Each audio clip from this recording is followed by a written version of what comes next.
65 is directed by Scott Beck and Brian Woods and stars Adam Driver and among others. And in this story, it deals with, well, a pilot that crashes onto Earth, and essentially it's turns out to be Earth during the Cretaceous period. And essentially, Adam Driver is essentially trying to survive with this other survivor, this little girl, to essentially survive from dinosaurs and get to the ship and essentially leave the planet. And that's pretty much the basics of it, because there's really not much to go off of with this movie. Now, here's a little backstory. Now, this movie was directed by the Scott Beck and Brian Woods, who also directed a film a couple years ago called Haunt that I thought was really good. And then they also were the writers of A Quiet Place. And so going into the trailers for this, it kind of made me interested, because since I really enjoyed The Quiet Place, I thought this was going to basically be like Jurassic Park meets A Quiet Place or something, where you have essentially a guy having to basically survive from dinosaurs, kind of like Dino Crisis or something like that. And also it kind of has like a vibe like the better version of After Earth. And after really hearing much of the trailers going on with this, it seemed like this movie kind of kept quiet, because there was no like early reviews or press screenings or like early screens for critics or anything with this when it came out, because it just kind of came and went. And after upon seeing the film, I can say that this is going to be one of the most forgettable films for me of the year. This to me was, not that I really had much expectations for it, because I kind of went into it with just open-minded, just very low expectations, but I felt like this was really just a nothing film. It's very bland, kind of just really like some of the most generic stuff that I've seen in countless other sci-fi films, and it does nothing really new to the genre that involves with dinosaurs, especially with Jurassic Park, and it does really nothing new in the sci-fi, because really this is really just a very plain and simple, straight to the point, given its merit for it, but that's really it. And so, to get my pros out of the way, I will say that Adam Driver I thought was great in this, and the other girl that plays this character named what's her name, Ariana Greenblatt. She kind of looks like a little bit like Haley Steinfeld. I thought they were great together. They had good chemistry and they had some emotional moments and stuff. And they definitely carry the movie as best as they can. And there are some heartful moments with them and funny parts at times. And I will also say too that some of the dinosaur effects, mainly toward the end in certain other areas, it does look fine at certain points, and there are suspenseful moments that involve with the dinosaurs where they're kind of like, creeping up on them, or it kind of has like some jump scares that work when timed right, I thought were great. And then some of the stuff that involves the climax, when you see some of the bigger dinosaurs that happen, I thought were interesting. And the action itself is competently made when you can see it, and also when it's going around with some of the other sequences when they're running around and stuff. And the editing is still tightly fine with the way it goes out with a fine 90-minute pace and stuff. But other than that's really kind of the bare basics, because really everything else there's really like no build. There's just a simple build up that happens to where we're explaining the beginning of the film, and this is not a spoiler. They flat out tell you in the beginning that Adam Driver is basically from another planet, and he comes to Earth that's prehistoric. They don't go into really much backstory other than the fact that he has a daughter, and he's on a mission with these other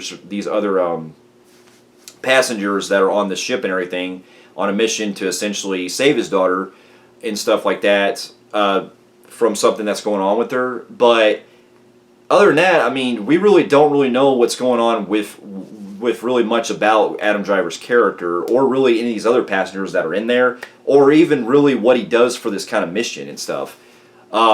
He essentially goes to Earth. He finds the little girl, and even with the little girl, she really doesn't, like Koa, she doesn't really have much going on with her.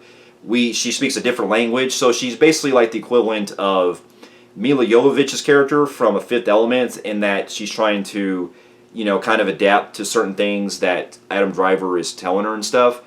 But she really is just trying, just like what you expect, where she's kind of more like Newt from Aliens. And not in the very interesting way, because it really seems like they copy a lot from her character from that to a certain degree, with a mixture of Mila Jovovich's character from Fifth Element. And the way it goes along, too, it just really seems like I don't really care too much for these characters.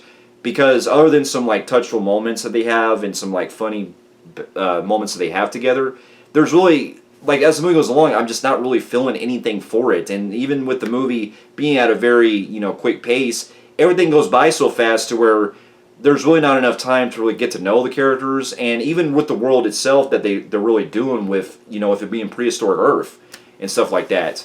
Like, some of the dinosaurs they even set up, they even just come and go and everything. And even when the dinosaurs do show up, I gotta say, not only I think the CGI looked really terrible at points to where it looked like something out of like a early, or like a PS, or maybe a PS3 video game or something on those kind of CGI. But also, just like, I thought even when the dinosaurs do show up, I couldn't really tell them really much apart, because some of them, like, they don't really look like your typical dinosaurs. Some of them look more reptile-ish, and some of the other ones, like, when you do see them, they just, like, because I think one of them even looked like something straight out of, like, that Super Mario Brothers movie. And not a good way. That looked like one of those most unintentionally hilarious kind of ways, which I shouldn't be laughing at, especially when a movie like this is trying to take itself seriously.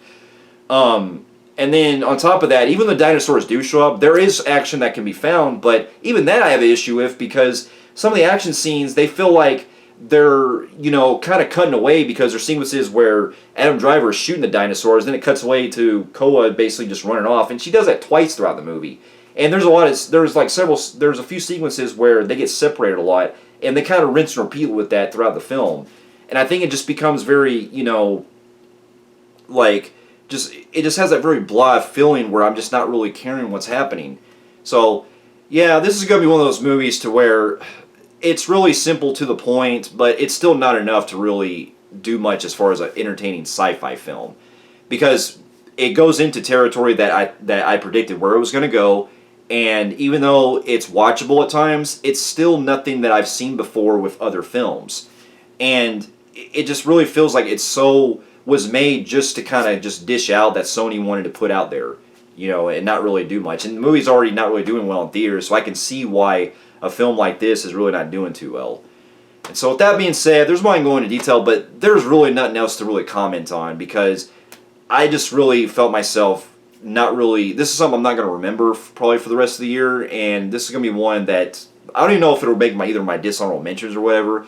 But with that being said, I'm going to give this a very extremely low, and I'm only being nice here because there is some positives here and there that kind of save it for it.